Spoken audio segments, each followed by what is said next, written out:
All right, mythology students. So what we're going to be doing right here is just simply talking through the stories that we have read of the Iliad. So we're going to begin with the Judgment of Paris, move into the Tides of War, um, and then the other four stories in the additional videos to follow.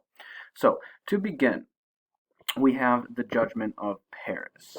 So all the gods and goddesses, as you remember, are attending the wedding of Thetis, who is a sea nymph, and Peleus, who is a mortal king. All right.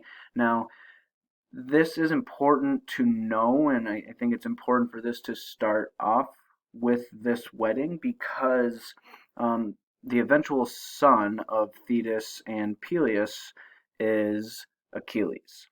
However, it's important to make note of and think and to know that Thetis had to marry a mortal and as opposed to marrying a god because of the prophecy which rest upon her, that her son would be greater than his father. And I think we know, especially from our creation unit, how the kind of fear of being overthrown by your children of Uranus and Cronus um, is kind of like a recurring pattern in Greek mythology. So no god wanted to marry Thetis because of this prophecy. At this wedding of Thetis and Peleus, Eris, who is the goddess of discord, comes to the wedding, although she is not invited. Okay, now discord is simply just a disagreement between two people. So Eris enjoyed stirring up drama among people. The only god or goddess that was not invited to the wedding was Eris, all right? And I think that we all know, naturally, if you're not invited to a wedding, you should attend that wedding anyway and leave a gift. No, that was a joke for those people that couldn't see my face or catch my sarcasm. All right? The gift that she brought to the wedding to stir up the drama was a golden apple, which had the words "for the fairest" engraved upon it. Now, Athena, Aphrodite, and Hera were all at this wedding, and this golden apple caught their attention, as they all hoped that it was for them.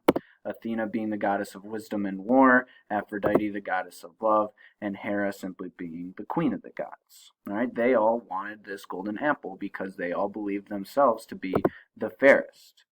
Um, they essentially just got into a huge dispute, a large argument over who the apple was truly for, since they knew it couldn't be for Thetis since she was just a sea nymph.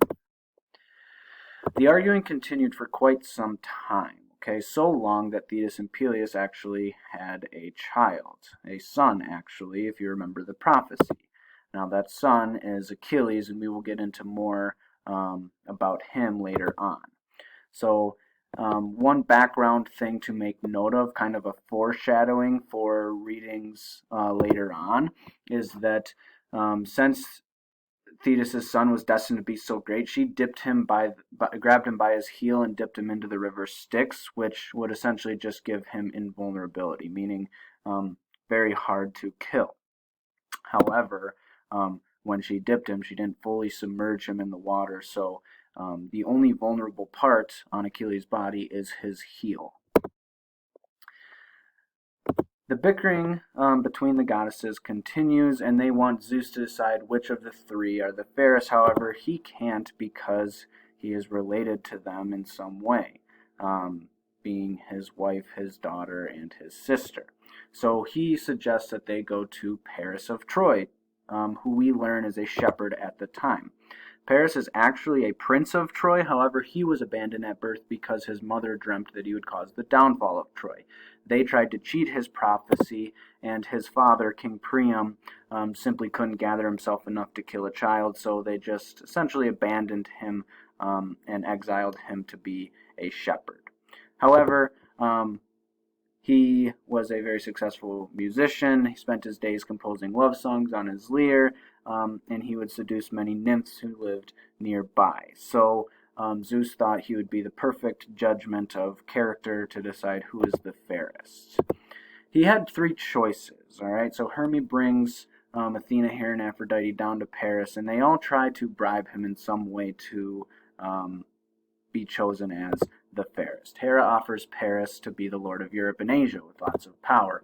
Athena offers Paris to be a mighty warrior. Aphrodite offers Paris to fall in love and marry the most beautiful girl. He chooses Aphrodite. Hera and Athena obviously are angry by this, and then they simply curse that Troy will fall.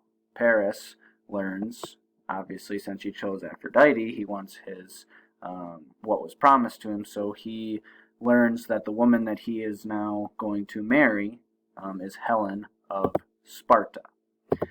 Aphrodite takes Paris to see Helen. He comes a little discouraged after he finds out that she's married to a king, but Aphrodite informs him that he is actually a prince. She instructs him to simply go back to Troy, enter contests at a town festival. He'll be recognized by his father. Now, Paris, being of Troy, is a Trojan. Helen of Sparta is a Spartan. So if Paris steals Helen from King Menelaus, he even says he would kill Menelaus if he has to, you have to think that this is going to spark something big like a war. So the Trojan War is told to be against the city of Troy by the Achaeans, which is the Greeks, or which are the Greeks. So it's essentially King Menelaus and his brother Agamemnon and all of the Greek kings against the city of Troy.